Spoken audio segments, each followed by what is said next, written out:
What's up, everybody, and welcome back to Life's a Garden. It's a brand new year, and we're kicking it off with a returning guest. He's appeared on the podcast once before as a solo guest, and again in the 100th episode, which featured our band, Cutthroat. He's the lead guitar player in the band, and I imagine, like that episode, we might be playing some music on this one again. You can actually check us out live this Saturday, January 7th at Craft Local. Show starts at 7 o'clock. We'll see you down there. Now let's get into today's episode. Ladies and gentlemen, please welcome back Andrew Miller.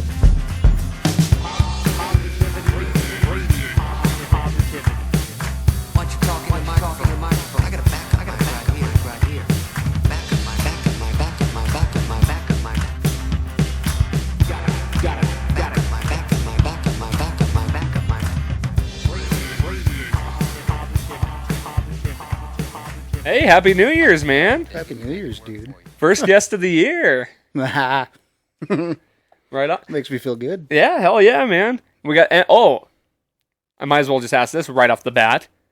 You ready to be on stage again? Well, duh. Dude. It's been forever.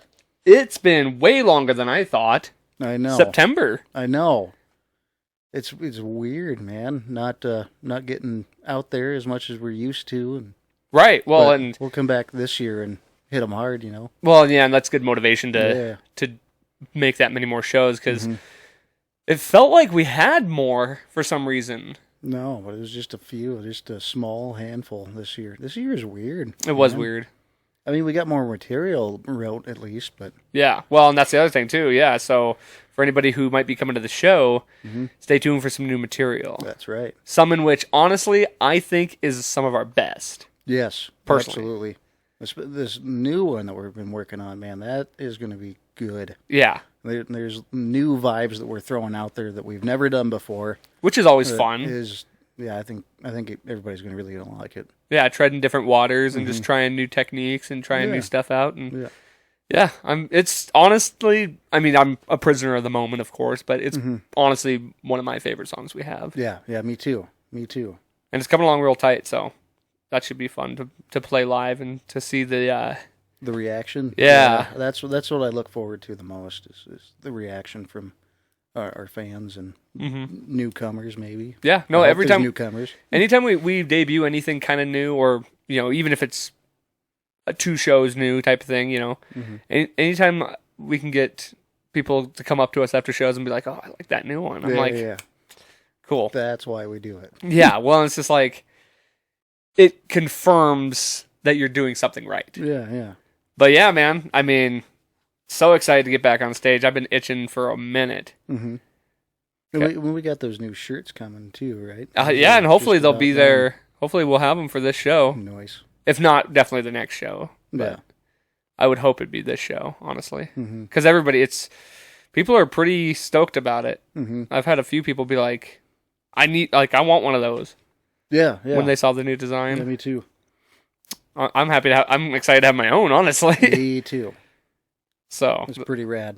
Oh, hell yeah. God, what was I gonna tell you? Just sticking to the band topic. Nope, I just lost what I was gonna say, and that happens frequently. So, the last time you were on the show, we had the whole band on. That's right. So that was. I don't remember what that was for. Was it Halloween or what was it? For this one? Yeah. No, it's for the 100th special. That's right. Okay. Yeah. I remember now. Which ended up being the highest viewed episode of all time. Really? Yeah. Over 500 views. That's pretty cool. It was pretty epic. I was pretty happy about that, man. A lot went into that. Right. Now, what I wanted to ask on that show, and I failed. Damn equipment. Right. What I wanted to ask on that episode, and I failed to do, was I wanted to ask each member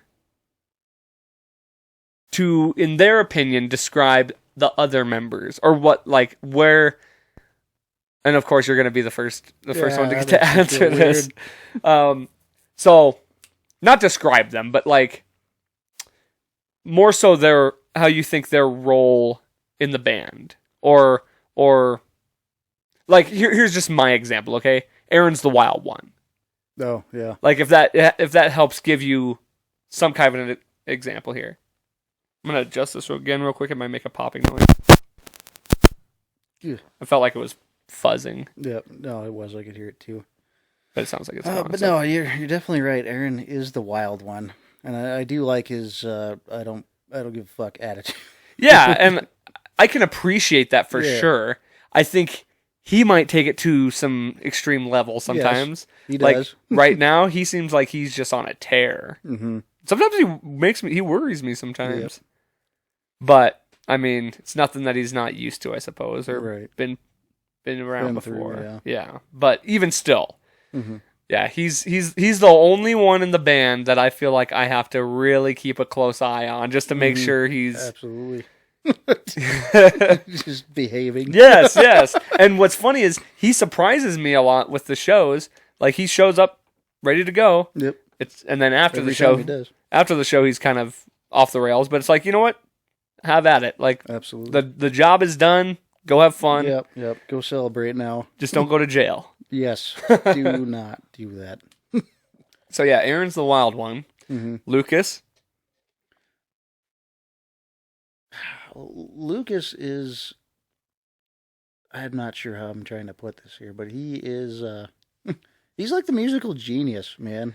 In my opinion, I've known Lucas for a long time, and you know, I've even played drums with him way back when too. I mean, jammed with him, I should say, but that was before I even knew what the hell I was doing, and he would play the drums, he'd play the guitar, he'd write songs all by himself, you know, keyboard, it didn't matter. Definitely very versatile. Very versatile, and he's quick on his feet. Mm-hmm. So. Yeah, he definitely understands what it takes to write a song. Yep. And like what works and what doesn't. He's very quick to offer his opinion, which I love. Yeah. Because it's usually not wrong. No, he's got a good ear for it. Mm-hmm. He's like the conductor. Yeah, and Justin does too. True. Yeah. You know, he still baffles me. You know, when I listen to him play, you know, how quick he can come up with a rhythm, man. Yeah. It's crazy. Yeah, he definitely has a talent for that, and to just like to come up with new riffs just on the spot, and then he's very quick to learn. Like you play something, he can figure it out real quick. And I think that's why he gets so frustrated with Aaron. Yeah, it's not that Aaron can't get it; it's just it's slower, and that happens. Like not everybody learns at the same pace, especially when it's something you didn't write. Mm-hmm. Justin just has a knack for picking it up real quick. He does. And like I said, it's baffling sometimes. Yeah, I would describe Lucas as the. I guess I'm trying to think of the word for it. The composed composer. That's a good way to put it. Because he seems like he's always pretty chill and pretty. Yeah. He keeps his composure pretty well. Where Justin kind of is a little bit more erratic. Yeah, because I was going to throw that out there too. That he's also, in a way, he's kind of like the wild one, but he's responsible. I think he's the silly one. Yeah, there we go. That's a better way to put it, rather than wild. Because he, well, we jam with him every week. He gets really into it about halfway through. Oh yeah, and he's bouncing around everywhere. Very animated, but also very much like a backbone. Yes. Like very crucial to everybody is so important to the songs. Musically, Aaron's like he's a little bit of the spice and the flavor on top of everything. Like yeah, he adds that extra punch to to each song. 'Cause it's very noticeable when he doesn't show up. If he's got something going on, he can't make it to practice, or hell, anybody. Oh yeah, no, everybody definitely has their part for sure. I mean. You, me, and Lucas haven't missed. Well, I mean, if Lucas misses, everybody misses. Yeah, everybody misses, which is obvious. And then I don't think you guys ever really played without me. Maybe once or twice. Yeah. Once, twice. I think each time it was maybe after we had just played a show and you had something going on for the week, and that was it. Otherwise, right. Well, and then You missed that big time in there in the middle. Yeah, during the COVID sesh, yeah. But even still, like, that was kind of almost before... That was before we really even hit. Before we took off. Yeah. So since our first show, you've missed maybe just a handful. Mm-hmm. But it is noticeable, like, obviously. Yeah. You start a lot of our songs. When Justin or you wasn't there, then the other one has to kind of, like, pick it up from the other. Yes. And Justin... Everybody says the same thing about everybody. But, I mean, everybody does this little thing that everybody's waiting for, that they've picked up on for their timing. Yep. Make sure that they got their shit together. Oh yeah, no, I have that for everybody. Yep. Every song, I'm like, I'm either sometimes I'm following Lucas, which is what I should follow. Mm-hmm. I always have a little bit of Lucas to follow just because he keeps the tempo and the count. Mm-hmm. But I'm always listening for little cues from either the guitar or the bass or whoever. Mm-hmm. So, now, me. Well, you're like the philosopher. Okay. That's how I put it, because you always look for ways for people to make different meanings out of this one particular set of lyrics that you make. So there's a little bit of something for everybody to pick up on and come up with their own. Sure. Yeah, no, I've always tried to write. Well, it's not even so much I look to, like, I try to do that. You know, I'm not, like, going forth with that intention. Mm-hmm. It just kind of becomes that. Yeah. Which is cool. Like, I'm glad that I just have that. But like I said, I don't really necessarily try. Sometimes I do. Like, if I know it's going that way, then I'm like, okay, I'm going to make this a double meaning. Right. Or I'm going to make it just an open-ended meaning. Right. But it's cool, though, how you do that. And I always looked up to that. I can't write music like that. That's why I play guitar. Well, I mean, I can make noise. we all have our freaking talents, man. All right. And then how would you describe yourself? And then I'll Me? Maybe too serious at times. Just in my composure, but... Oh, okay. I could kind of see. Yeah. But you know what? I don't mind that. Like, are you talking about just like on stage and stuff? Yeah, they're practice. I'm not near as bouncy as Justin is or what have you. I'm trying not to, I'm trying not to miss my timing. You're focused. Yeah. And there's nothing wrong with that. I would rather you be a statue and get your parts right than be jumping around and be like missing hit stuff. Bad notes and or just get distracted. like crap. See, I kind of have to jump around and be like performative, at least on stage, because it's like, I'm trying to put on a show. Yeah. But it's a or not double negative, but it's a double-ended sword, because one time, I got the show aspect going on, but then it gets distracting sometimes, and that's when I forget lyrics and stuff. Yeah. Or I'll be like focused on something out in the crowd. Usually when I'm talking to the crowd or I'm like doing interactive stuff, I'm looking at nobody. I'm just looking off into like the horizon of heads, so I don't get distracted in what I'm doing. Otherwise, you fixate. Right, and even when I'm singing and looking into the crowd, I'm not looking at anybody's face. The only time I will maybe is if it's between lyrics or between like me singing. I might catch because it is cool to see reactions in the crowd, and I like that feeling. But it does get distracting, and you know me, I'm very easily distracted, and if my memory goes elsewhere, I mean, we just saw it at the beginning of this episode. I totally spaced on what I was going to say just because my mind blipped somewhere else for a half a second. Yes, squirrel brain for sure. But I would describe you as, I would just like, I guess as far as demeanor wise on stage and stuff, maybe yeah, but I focused. I would use the word focused, which is good. It's not a bad thing. But in the music side of things, I would say you're like, it's hard. I was gonna say the cherry on the top, but that doesn't describe it well enough because you're so integral in a lot of our like main riffs and stuff. Like the main stuff. That extra melody to add to your vocals. Yeah. I would just say the not flashy, because that makes you sound arrogant. technical. There we go. I'll go with that. Like technically sound and efficient, very efficient. Like nothing is. It's I wouldn't say flawless because you don't want to. No, I'm not perfect. But the execution is there. Very tight execution. Mm-hmm. And dude, I will say this too. You come up with some fucking killer riffs.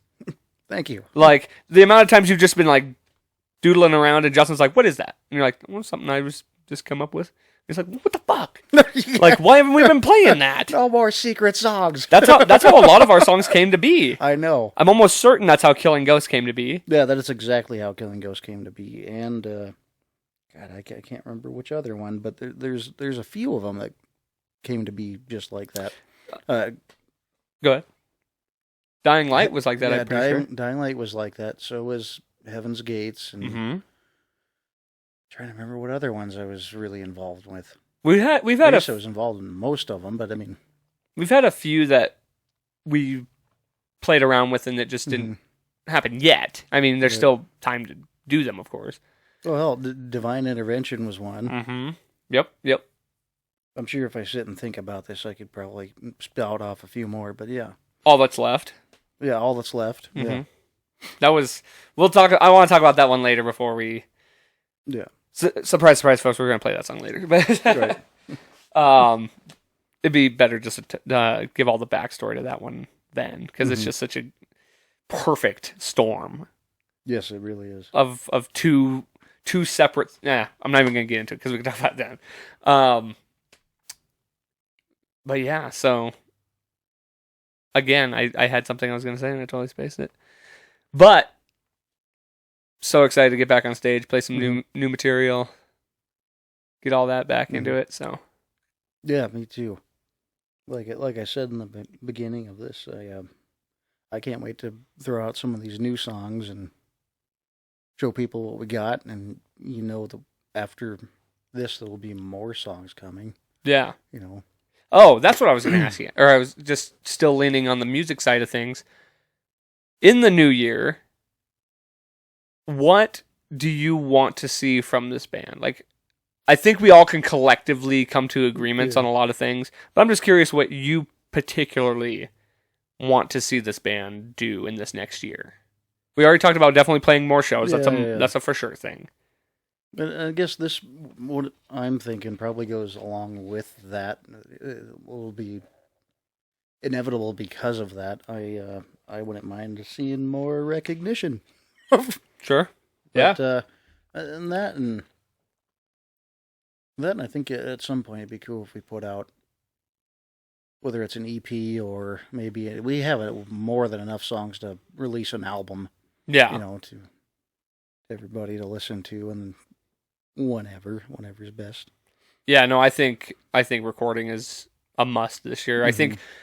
I mean, in reality, looking back at last year and having only played 4 shows, I think we really dropped the ball on not recording then. Yeah. Because now that we're in a position where we kind of are going to force ourselves to play more shows this year just to counteract last year, it's going to make it a lot more difficult to have time to record. Yeah. Which I'm willing to do. Yeah. But we should have taken that extra downtime that we had and done it then. Yeah, we should have. But can't dwell on it. We just got to move forward and learn from it. And sure, we'll be all right. No, yeah, for sure. And I'm down for an EP or just like even 2 or 3 singles. Yeah. If we can do a full album, I would sure love to do that. But anything of record, we got to get something. Like, I don't even care if we do 1 new single. We got to do something. Yeah. Our fans deserve it, man. We deserve it. I mean, we've been working on this for a long time.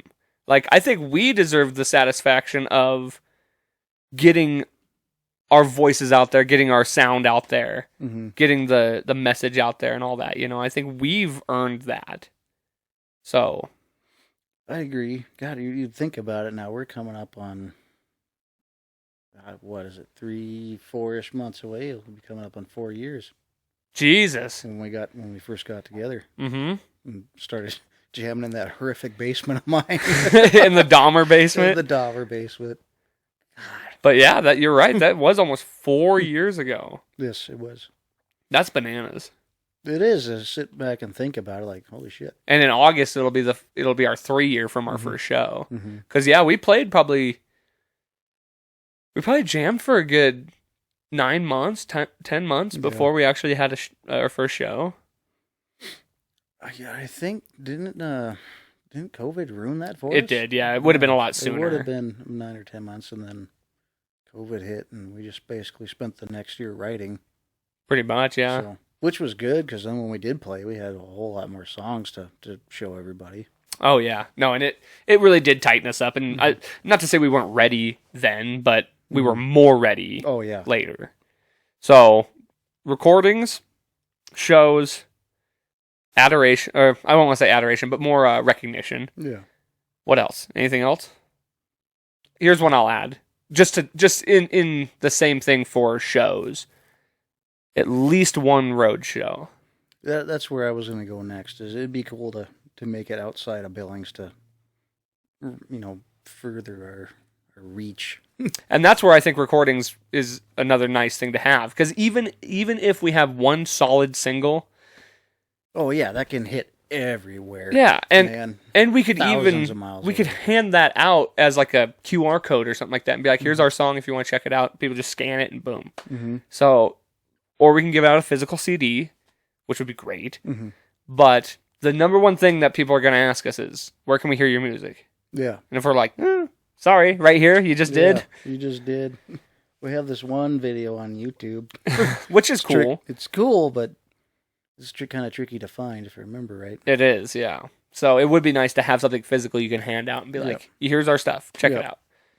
So I think those are some good goals to have. Mm-hmm. And I meant to bring that up at the Christmas party, but Lucas wasn't here anyway, so yeah. I just wanted to make sure we were all on the same page. Because I think one thing that's been kind of hurting us as far as getting some of those things done is lack of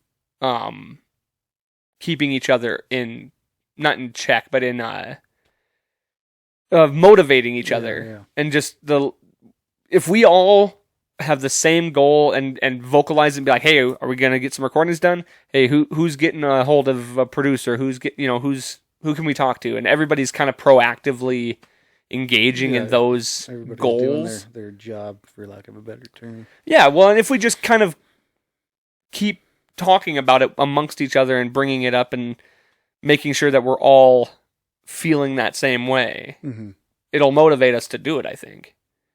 And I agree. Because every now and again, we'd bring up, we gotta do this, but it'd be like 3 weeks in between, or one or two guys would discuss it, and then it would just kind of die out. If we all... it needs to be everybody. Yeah, if we all can kind of just give each other that push, right, and we're all moving toward that same direction, I think we can get that done. Mm-hmm. I think we could easily get that done. Right. So, any personal New Year resolutions that you might be seeking out for this upcoming year? No, I'm not real big on resolutions, to be honest with you. Fair. It's for me, if you want to change something, there's no need to wait until the new year. Sure. I'm not saying that you shouldn't be thinking of how you'd like to make this next year better than the previous year, but for me, it's just focusing on myself and continuing to grow. I quit drinking. Mm-hmm. I did that back in October. So that's what I'm gonna do, is continue to stay sober. And I know a lot of people aren't religious, but I've decided to be religious, and I would like to get closer to God and continue to look for ways to be a better man and a better father. Yeah. Outside of the band, just mainly to be there for my daughter and my family, Yeah. No, absolutely. And I think a lot, for some reason, it seems like, especially in today's culture, religion gets such a bad name for itself for whatever reason. I think it's just because it's like hokey or cheesy, maybe, in a way, like to some people. I can see how that would people would feel that way. Hell, I used to feel that way. Oh, for sure. And I mean, I went from one to the other, and now I'm more in the middle. Yeah. I'm not really religious, but I'm spiritual. Like, I'm very spiritual. And in a way, I just don't subscribe to a specific religion to say, like, I'm religious in the sense of I believe in something, but I just call that spirituality. But no, the thing I'll say about religion and religion's favor is they have a good guide. Like, every religion in some way has a good guidebook to leading a better life or leading a positive life. Yeah. Yep. And God, at least for me, for my journey, I've learned how important it is to reach out to people. To not lock yourself inside of your head, and your head's not your friend, man. If you lock yourself in, you're setting yourself up for failure for sure. Yeah, it can be a dark place in there, and the problem is you're your own worst critic. Yes. So you're gonna judge yourself harder than anybody else. Yep.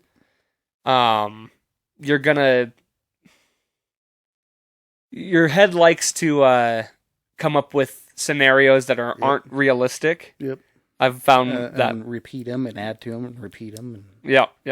Just a never-ending cycle. Yeah, and then you can block those out with substances. Mm-hmm. And that's a bad thing. It is. It's a you're trading one bad for another. Yeah, almost a worse thing, because for me, it's like alcohol will amplify all of those feelings, and you will fixate so much more on this one problem that maybe isn't even really a problem to begin with. Or you might spiral into even worse emotional problems. Correct. or self. I mean, self-pity is such a huge thing with alcohol. Like, it really makes you turn on yourself. Yes, it does. It tears you and everything apart, man.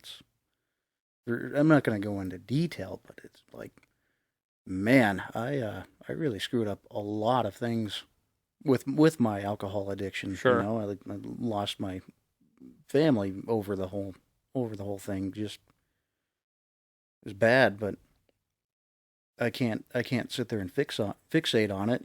I have to learn from it. I accept,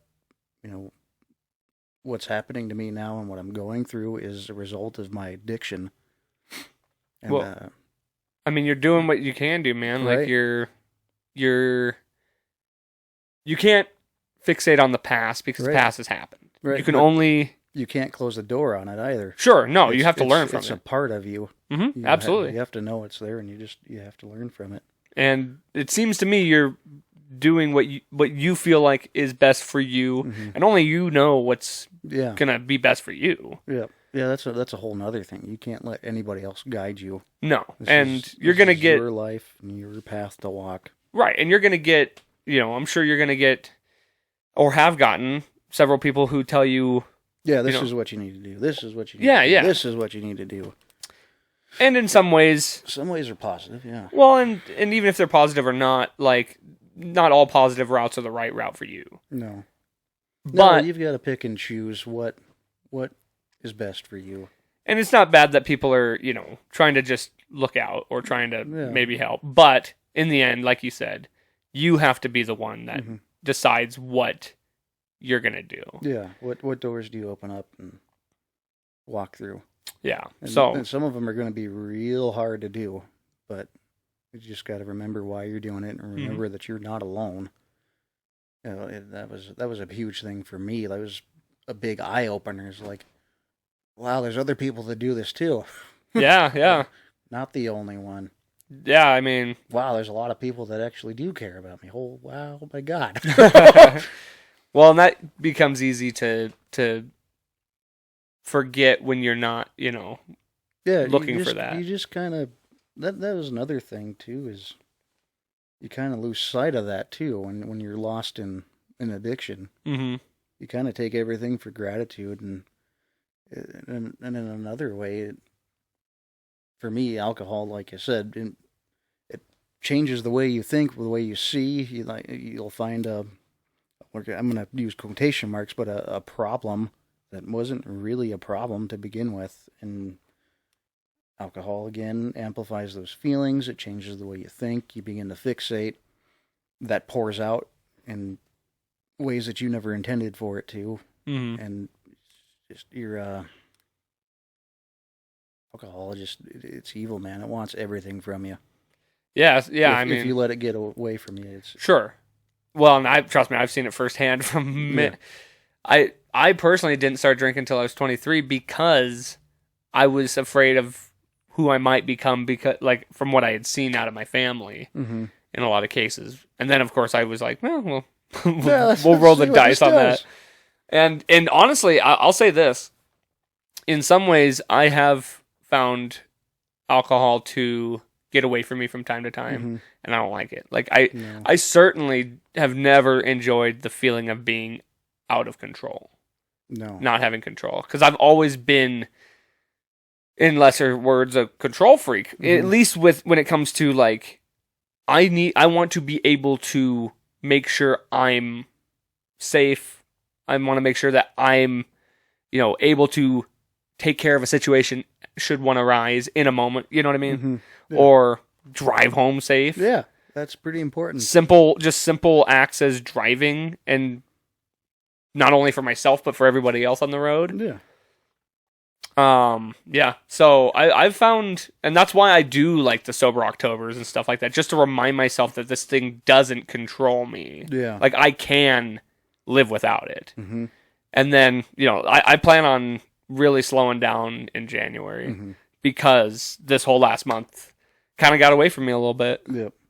I let myself indulge a little too much. Yep. A little too much fun. And it sucks when you wake up you had fun the night before, but when you wake up the next day, miserable as hell. Well, not just a hangover, but you're kind of just like, was it worth it? Yeah. Like even if it seemed fun at the time, to wake up, and I definitely have woken up with plenty of things I thought were stupid that I did, said, or felt, or whatever. So get hyper emotional, which I guess for me personally, because I'm very closed off to my emotions and to like vocalizing my feelings a lot of times. That's me too, man. And in some ways, that is one thing I do like about alcohol, at least in the sense of it does make me feel more vulnerable. And obviously, there's better solutions to getting that. Get that, yeah. But therapy's not cheap. No. And a 30 rack is decent. But anyway, like that is one thing I do enjoy, is being able to open up my emotional doors. And I guess, like I said, that's just one way I found I was able to do it. I'm not advocating in any way, shape, or form, for people to use that as a method. But yeah, when you let it get away from you, that's when it's bad, man. Yeah, no, it's real bad. It destroys a lot. Yeah, no, and you see it and hear about it all the time, and yet it's still legal. I know. But I mean, everybody has a choice, though. And true. I don't know. I can remember, when I was going, when I was in the middle of it, especially towards the end, I knew I had a problem, and I wanted out. I wanted to talk to somebody, but I never did. And I wish I would have, but I don't even know had I have talked to somebody then, had it have really done anything. I think for me to do what I'm doing now, it had to happen the way it did. I had to have that desperation to motivate me to do something and feel like I had no place else to go than to break those chains. Sure. Well, it sounds like you're learning more than just how to be sober. Oh yeah, dude, by far. And it's definitely not just from going to meetings or anything like that, but it's just the multitude of different places I'm pulling information from. Church, my meetings, counselors, That's a big one. counselors are huge, and there are free counselors, and most churches have them, and I really like the guys at Harvest. Oh, is that where you've been going? That's where I've been going. The one in the Heights? The one in the Heights. I love that church, and I used to go there every night. So I was part of a mentoring group, and the family that was mentoring me went there, and so I'd go there pretty frequently for a good portion of my childhood. It's a nice church. Yeah. But yeah, just doing that, and I got a ton of books too that I read like a nerd. Multiple times a day, usually in the morning. That and meditation, and big. Meditation's huge, and for your mental health, for your clarity. Yeah, and it's amazing. Oh God, just the amount. I don't know, what am I trying to say here? How clear your mind is, after months and months of being sober and learning all the new information, how it tweaks and changes your mind and changes your thoughts and what you can see now, if that makes any sense. You look back into the past and you look at situations you went through and think about how you could have handled them differently, and you really probably can see. You can see more clearly that the alcohol had more to do with the way you behaved. Yeah, most when you weren't of a clear mind. Yeah, most all of my problems that happened were alcohol fueled. Well, I mean, at least you were able to not only realize that was what was causing some issues, but you were, bold enough to make a stand and do something about it. Because there's plenty of people who recognize they have a problem, but the first step to fixing a problem is admitting it. That's correct. And you can tell yourself all day, you can admit to yourself, but once I guess you do have to accept it to yourself. It's one thing to say it; it's another thing to accept it. Yep. Yeah, and accept it as reality, because then you can move forward. Yeah. Then you have a guide. Now you have a map. But you can follow. You have a sense of direction to go, and then you can come up with a plan to beat it. Sure. To make something better. I'll say this: when I experienced a similar situation, and oh man, I can only say and it's been a while since so it's hard for me to really recollect those feelings. But I just remember thinking that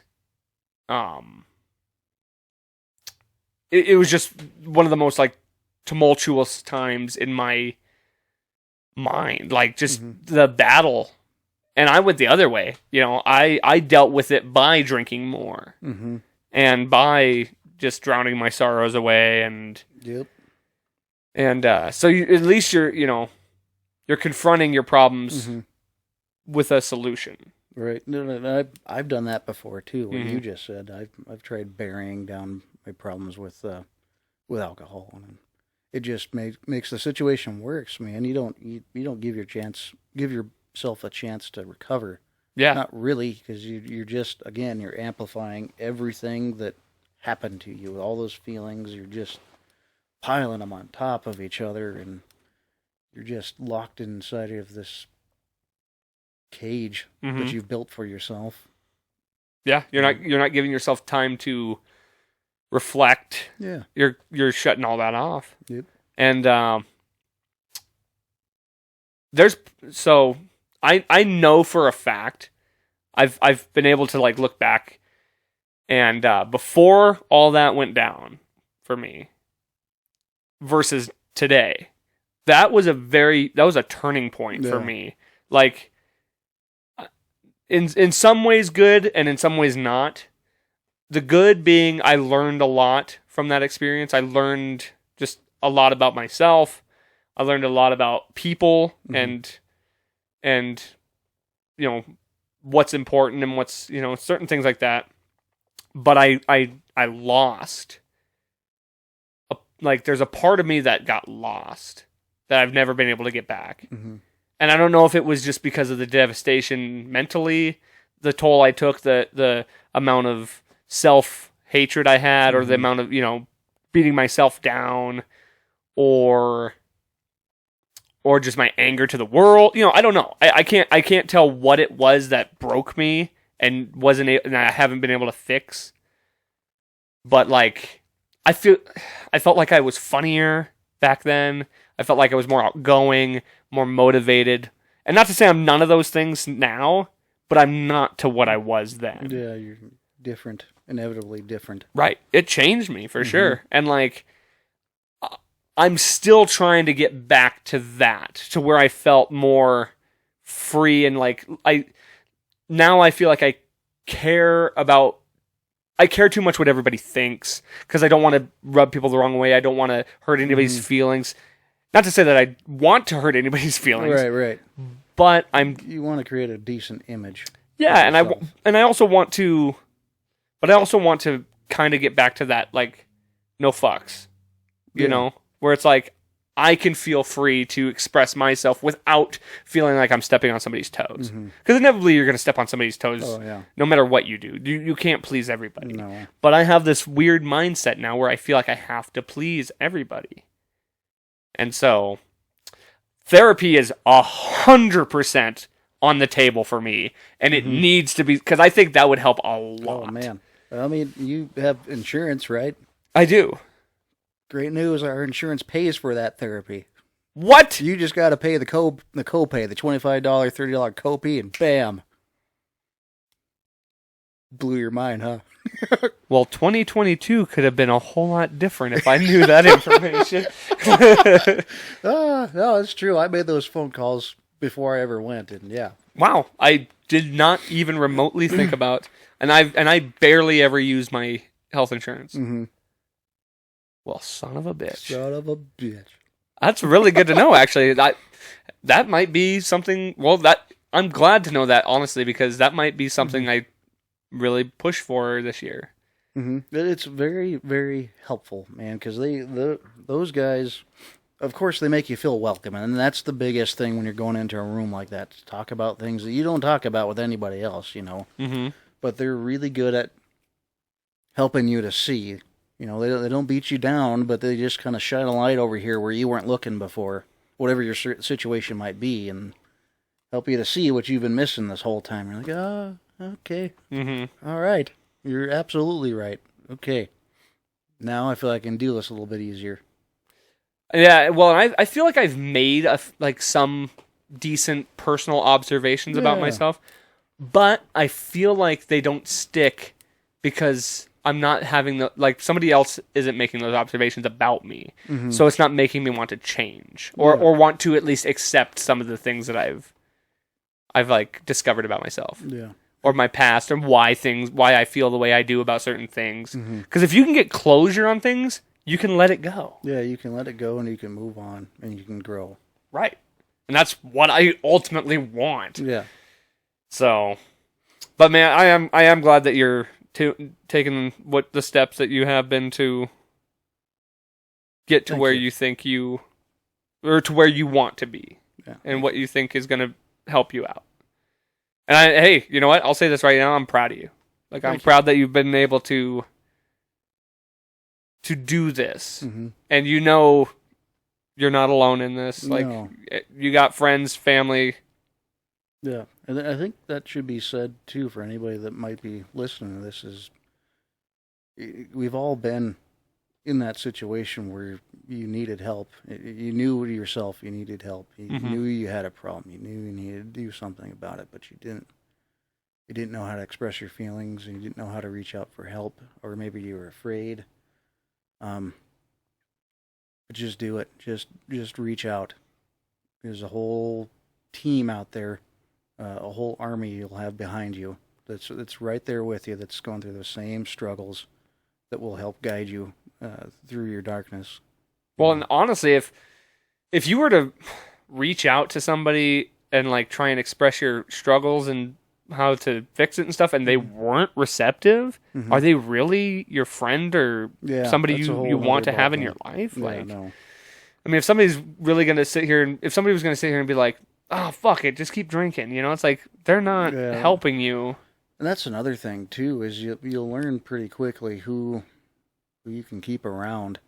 Yeah. You know, once you start to clear your mind and start to, decide to break away from that old way of living.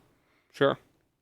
There are some people you have to cut off, and not just people, but of course, there's those voices in your head. You've got to decide which ones you can keep alive. Yeah. No, that's a real thing, too, for sure. The demons. The demons, yeah. Speaking on that, since you are talking about, like, we've talked, or you said you're getting into religion. Yeah. And into the spiritual side of things. Take me through that a little bit. Just take me through your journey on that.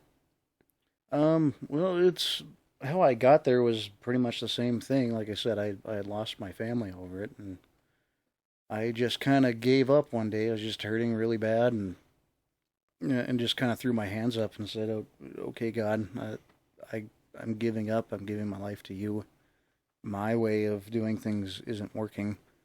It's caused me nothing but pain and misery. I've given my life to you to guide me." And ever since then, I've been praying a whole lot more. I meditate a whole lot more. I read the Bible every day, multiple times a day. In fact, if I'm not reading my other books, I'll at least read my Bible. And then I just made a point that, every Sunday it's daddy-daughter day to begin with, but our new daddy-daughter date is church every Sunday. That's something that her and I will do that I think is a very positive thing for her and I to do. Yeah, for sure.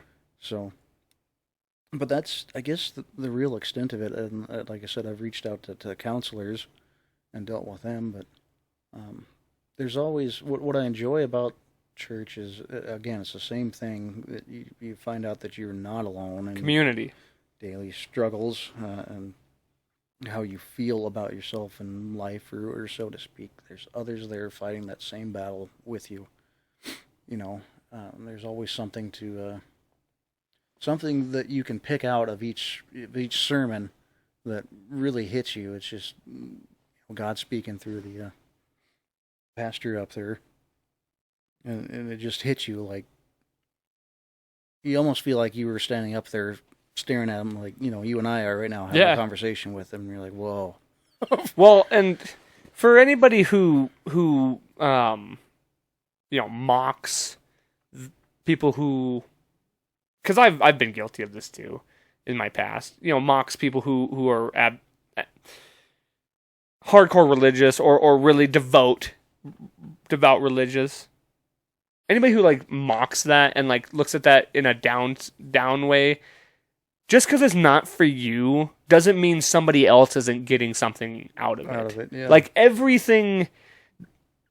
little thing that you're not interested or into or get something from, somebody does. Yeah. Or it wouldn't exist. So Absolutely. It's like, same with the other way around. Like the things that anybody who would mock that gets something out of, whether it's music or art or just hobbies, whatever it might be, not everybody gets that. No. Not everybody understands what you understand. So it kind of bugs me when people mock that, because people are there getting something out of it. Now, granted, you get the people who are just like showing up just to like, got to make that check off the list, whatever, people aren't really putting themselves into it. But who knows? Maybe they're still getting some out of it. I think there's something for everybody. Just like our music, how we feel about that. Yeah. There's something for everybody. Of course, in religion. Not everybody's going to enjoy what we're doing. Yeah. We do, and that's all that matters. Mm-hmm. And those people who like what we're doing, they like it. That's what matters. Yeah. I'm not sitting here trying to convince, the world. Yeah, no. Yeah. I'm not trying to convince the country community to come on board and think that we're like the shit. Yeah, right. So that's funny. But yeah, I went to church on Christmas Eve. And I do take something away even though I'm not devout in going. Oh yeah. Like I said, I am spiritual. I believe in a God. I'm not going to sit here and say any one true God. I believe there is a God. There is somebody that we, an overall, like a power. Mm-hmm. There's a power that we all tap into the frequency of. And I call it God.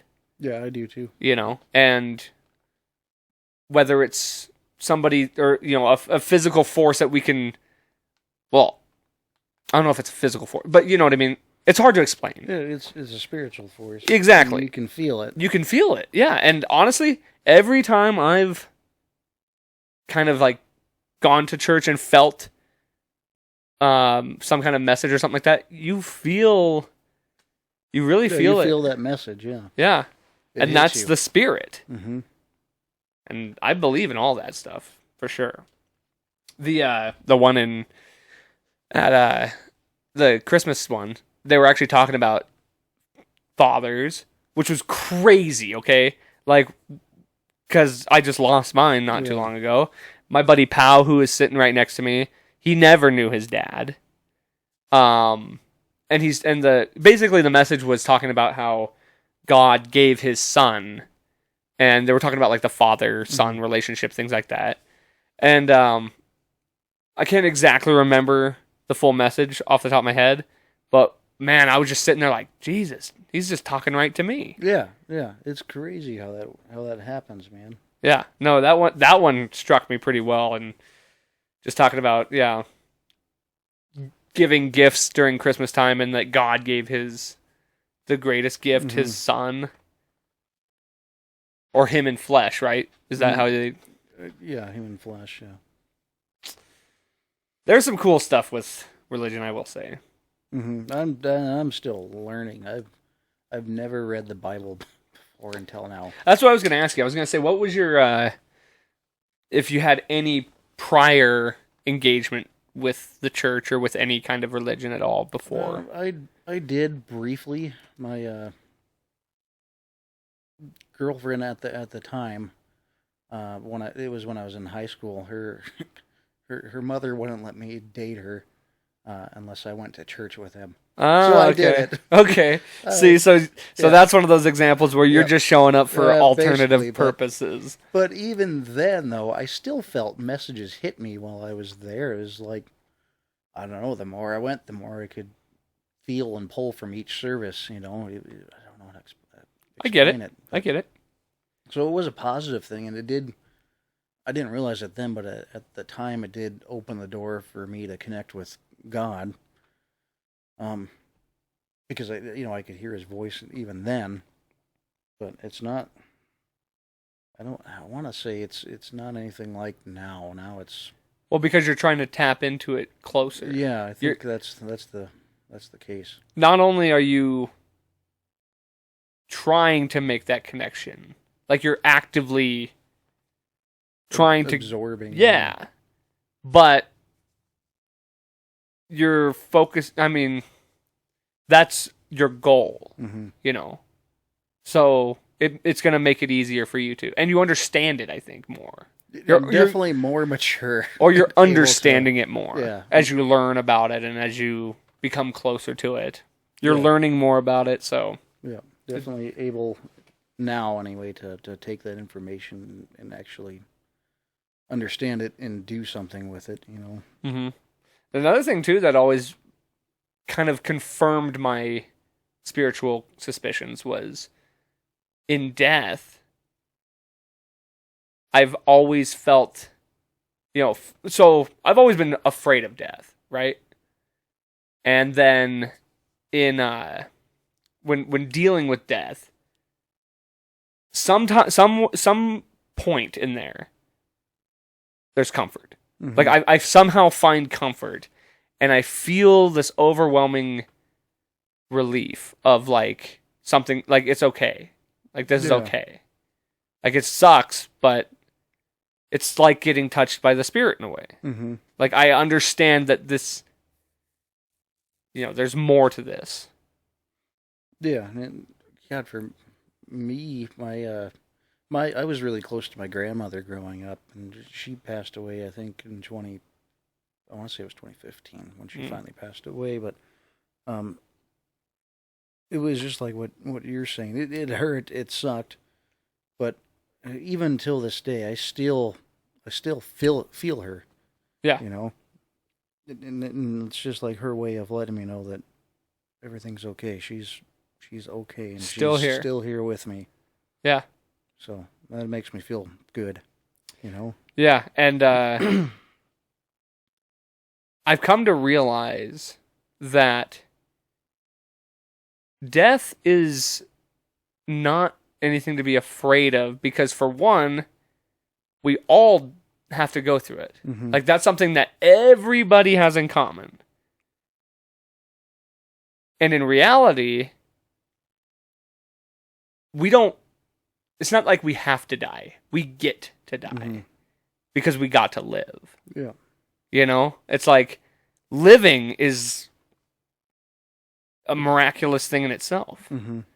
The fact that when you can go as deep as like the fact that everything, it had to be perfect for the earth to exist and for us to be able to live on this earth and be, you know, multicellular organisms and to breathe the oxygen. Like, everything in our universe had to be perfect in order for us to exist. Mm-hmm.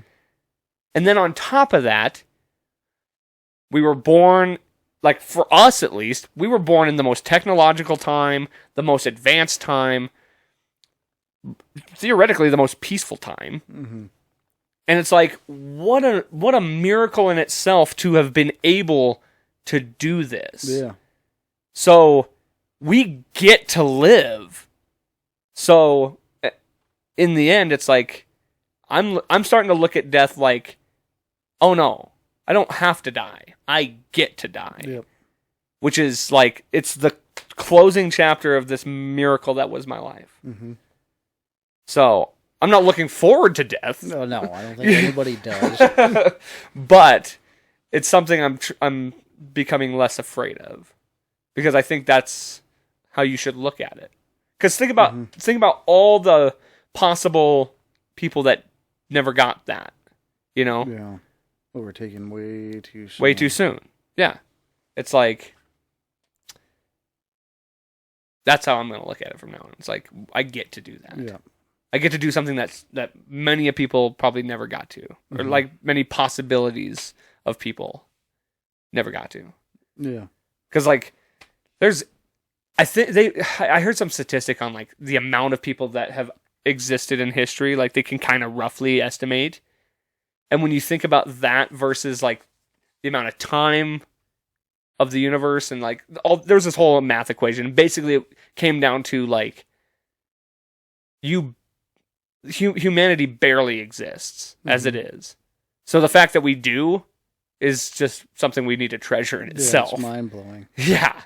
Every day's a gift. It really is, man. So, and going back to the spiritual thing, we're more than just flesh. Like, there is a spirit. Yeah. And this is only temporary. Mm-hmm. And we can tap into that. And meditation is a big thing for tapping into that. Mm-hmm. You know, you become closer to yourself. You become closer to the universe. Yeah, you become more aware. Yeah. For sure. So.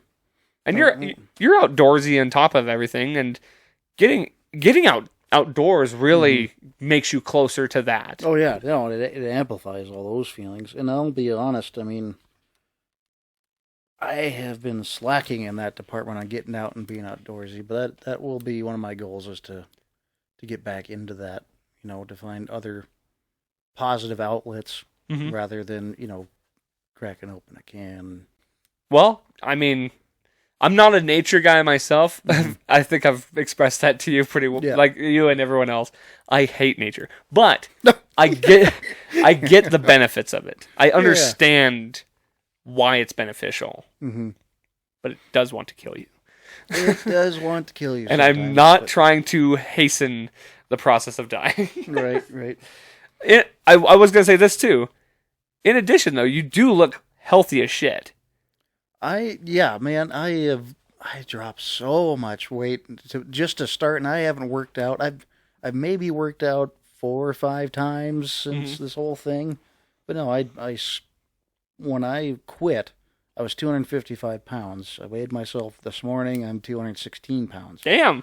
So that's significant. That's a pretty decent amount of weight just gone, just like that. And I should push just a little bit harder. It doesn't have to be like a substantial workout, so to speak, or a really intense workout, but just enough. And I bet you even more weight would just fall off. And then, next thing that comes is some stronger muscles, increasing my strength and my endurance. Mm-hmm. Well, I mean, really, you're doing it the right way because you kind of want to drop the weight first and then focus on toning and maintaining. Yeah. But you're kind of doing it the right way, So, yeah, I mean, I definitely would recommend getting more into the exercise aspect of it, which is something I need to do. Yeah, I think everybody struggles with that. It's what does Joe Rogan say? Facing your inner bitch. Yep, I love that saying. Yeah, and me too. It's so true. I do. I say that to myself. I'm just like, get over your inner bitch. Like you're being a bitch. Get in the gym. Right. And it works. Yeah. Yeah, when you start talking to yourself like that, you're like, fuck you, I ain't no bitch. Yeah, right? Like, I'm going to prove myself wrong here. Any, same dietary side of things, or kind of change that up a little too, or? I guess you never really had a bad diet that much though, right? Well, I did.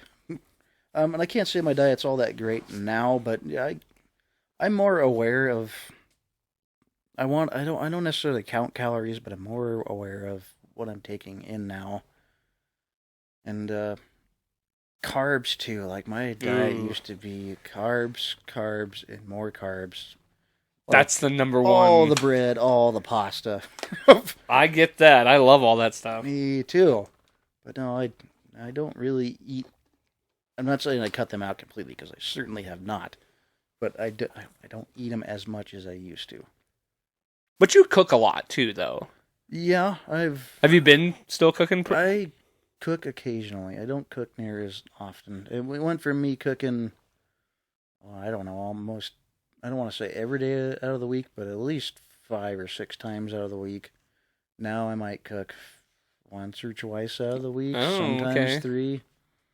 But most of the time now it's wraps. I love wraps. Wraps are good. Wraps are good.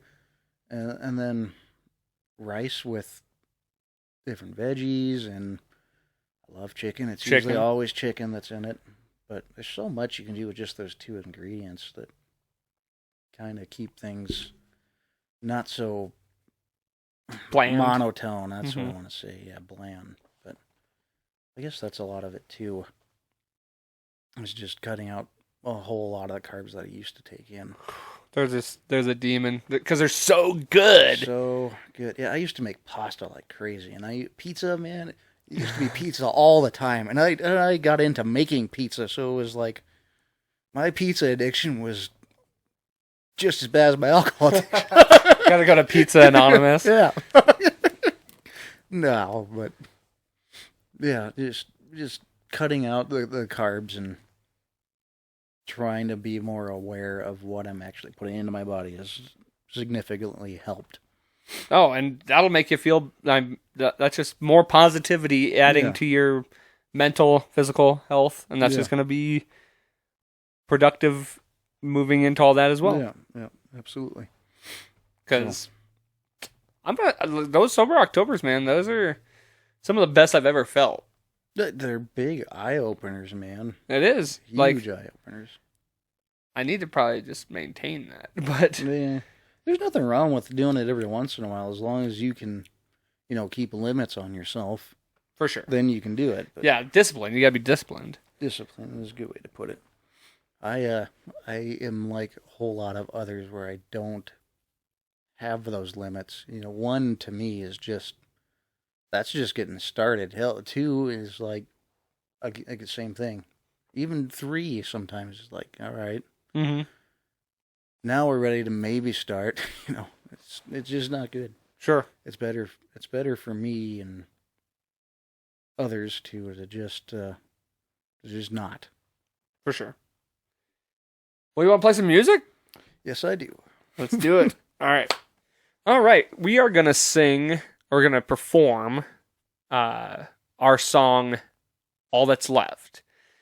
This song is interesting because, like, the way we came up with it is one of the more unique ones, I would say, because I had written this song way prior to even being in Cutthroat, like a couple years before Cutthroat.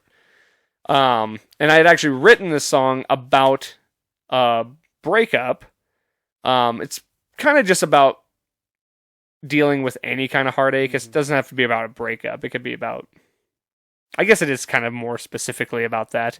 If that, the lyrics. It's just about grieving. Yeah, exactly. And Drew was just fiddling on the guitar one time, and I was like, that sounds really good. Yeah, and I had that riff nailed down, I don't know, years, probably at least 2 or 3 years. I've been noodling with that at home by myself in my room or whatever. Yeah.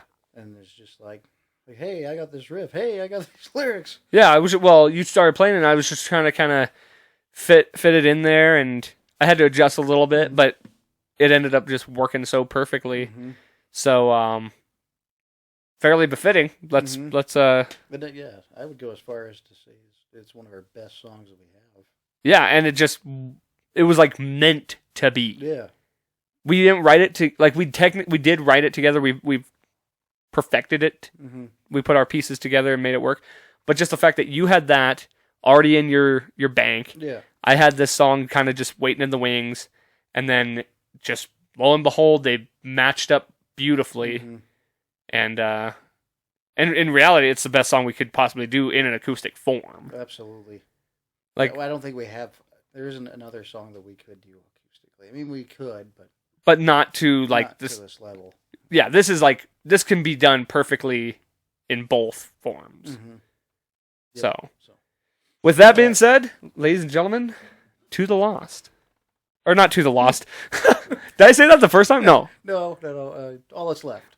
We played To the Lost on the Cutthroat episode, so if you want to go listen to that, you can go do that too. But for now, ladies and gentlemen, All That's Left.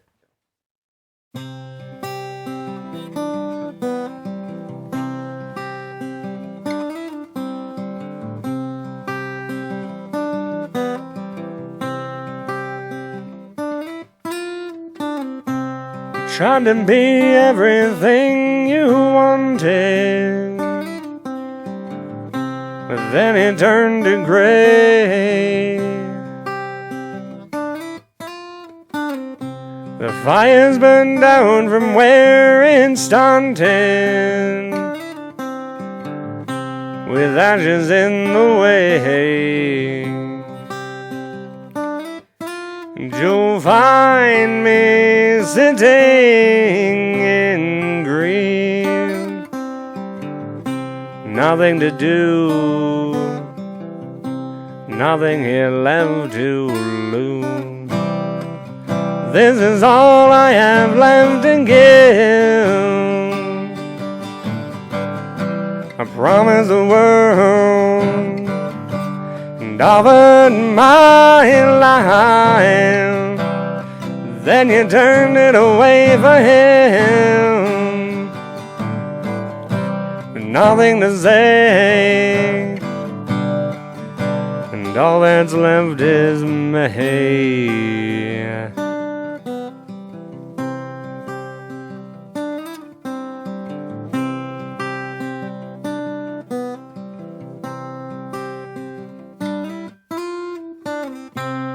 Never meant to take you for granted, but that'll take the blame. The tide is rising over my head, drowning in the shade, and you'll find me living with guilt. All of these pills all of this pain to kill. This is all I have left to give. I promise the world and offered my life. Then you turned it away for him, with nothing to say, and all that's left is me.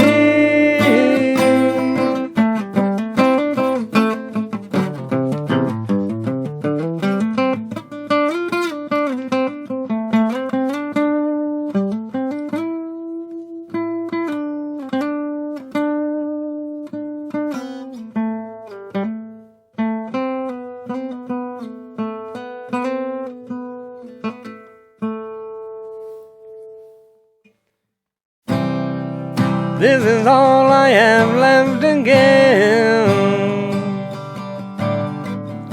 I promise the world and offered my life. Then you turned it away for him, with nothing to say, and all that's left is me.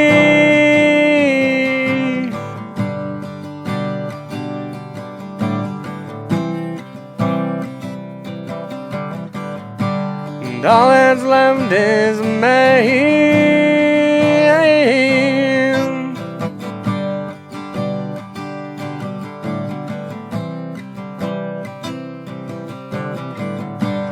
And all that's left is me.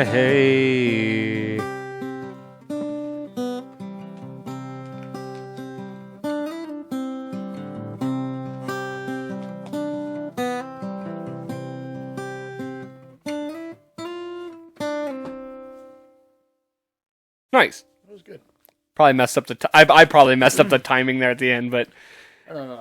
it's all good. There was one small little split second where I hit a couple of sour notes, but they weren't like, they didn't catch everybody's attention. I don't think. Not enough to ruin it. It's gonna pick up Justin's attention, though. Sure. Yeah, no. I mean, my part on the chorus and my part at the end, but it's hard when it's like we're used to doing it with the whole band and then you switch it up. Yeah, I know. So that is, I don't know. I think it's badass though that you and I can do this. Yeah, and I think once we do it on stage too, it'll just be like something else cool that we can do to show everybody. Absolutely, and we'll practice it more and more. By the way, just so everyone's clear, this is we only practice this like one or two times before we're actually doing this. This is true. So, as far as just doing it acoustically, that's our excuse for any mess ups that we may have had. For our mediocrity. Yeah. So, but hope you guys enjoyed that. Like that's fun. That was good. Here, I'm gonna adjust your mic just back to where they can hear you a little bit. Okay. You can hang on to the guitar. La la la la. I'm going to. Oh no, I'm not. Okay.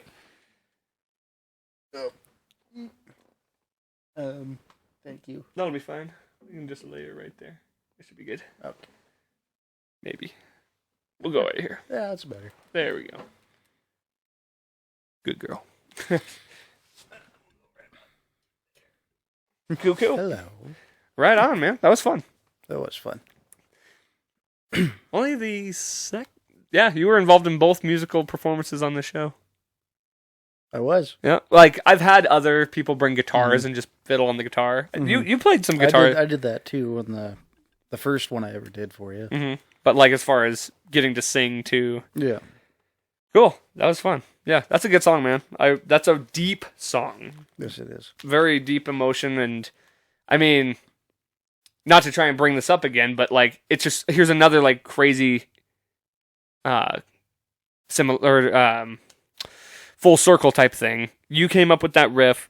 I came up with those lyrics and the melody, completely separate. Like before we even knew each other, and then like, I kind of told myself.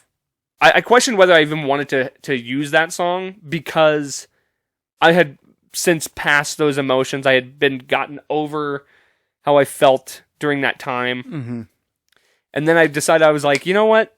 No, because even though those lyrics don't really mean anything to me now. That they expressed everything I felt in that moment, and somebody else is going to feel that. Somebody else will feel it too. Somebody else will need that to help them right. breathe. Yeah, and then you going through some of the stuff you've gone through, it's like connective tissue. You know, Absolutely. it's now I feel like I even more so am glad I did that, because it's like, Right, well, now you can help people. well, yeah, and like people can relate and they understand that, you know, people have gone through this, you know, and there's no better way to express yourself in a song than to take from real life emotion. And Absolutely. so that's why that song is just so deep and means so much, because it's like all the things I felt in those moments, even though I don't feel them the way I did now that I did then, it's still there. Like the powerful message is still there. So probably one of our deeper songs, if I had to say. Yes. It's a good one. I like doing that with the whole band too, though. It might be kind of interesting to incorporate both. I'm wondering if we could do it like the first half acoustic, and then so it'd be like the first verse and then the first chorus all acoustic, and then coming into the verse or into the second verse, then like the drums kind of roll in. Oh, that'd be good. With the bass and I haven't screwed around with it very much, but there is an acoustic setting on my amp head that will make the electric sound pretty close. And it doesn't sound exactly like an acoustic, but pretty close. I wonder if we can't get one of those setups, you know, where like the guitar is stationary, and then you just have your guitar. Oh yeah, I've seen those already on you, and you just play the acoustic, and then you can go back to the electric. Yeah, that'd be kind of cool. That'd probably, because then you get the more authentic acoustic feel. Yeah, the actual sound and the feel. Yeah, I guess that's exactly. We might have said to it perfect. look to do that in the March show. That might be kind of fun. I can't imagine they cost too much to get one of those stands. Lucas might even have one. he probably does. Or maybe somebody we know has one. We can ask Chris, too. He has so many fun little gadgets. Yes, he does. And he's been doing it for a long time. Yeah. So, or maybe Aaron knows somebody who has one. Rather than having to go out and buy one, if we're just going to use it for like a song. Yeah. I suppose you put it that way. It does sound kind of silly to go out and buy one. Maybe down the road. It would be cool to have. It would be cool to have, because then you could do it. Even if you could just do the look what I could do. Yeah, right? For sure. I'm going to have to look into that after this, just to see what they do cost. But yeah, that'd be fun, man. That'd be way cool. Well, shall we wind this bad boy down, huh? Let's do it. All right. Well, you know how I like to end these things. You've done it once before, I think. I don't think we did this the first time you were on. Maybe we did. Maybe. I don't remember. Positive or motivational message from the guest to the audience. I would say no matter how hard things are or how alone you think that you are, just remember that you're not. There's a whole army out there for you that will support you and direct you and take your hand and pull you out and help make sure you get to the other side. Just don't give up. Stay strong, be true to yourself, and continue to grow. You'll get there. I like it, man. It's about as good as it gets, for real. Like, yeah, you gotta... I like that. Be true to yourself. Because it's so easy to want to fit in. Yeah. Or want to... please everyone else. Yeah, or want to... Or even struggle with who you are, or who you think you are, or who you think you want to be. When you realize you got to be the person you are when nobody's around. Yep. In public, and you got to accept who you are. We're not all gonna be. I have totally struggled with this from time to time, like wanting to be something I'm not. Yeah. Like whether that's athletic. That's something you're just gifted with, athleticism. But I've always wanted to be an athlete in certain senses. And like there's certain areas I can dabble that in. But it's like, or I've wanted to be more, I wish I was more what's the word I'm looking for? Like, quick-witted, you know? Yeah, I deal with that too. And that's you can't really learn that. No, you can't. But it's like, it's something I want so desperately. I want to be that, like, quick, funny, just like, and every now and again you get a good quip in, but you wish that was always. Yeah, you wish there was more constant. And then, but you just got to accept who you are, you know? Like, you just got to accept, this is who I am, Yeah, and that's okay. Yeah, don't beat yourself up for your shortcomings. Right. You know, it's a part of you and who you are as a person. Yeah, and there's things about you that are uniquely you that other people can't do, that other people wish they were. Yep. Like guitar playing or singing, you know? So, just got to enjoy who we are. Correct.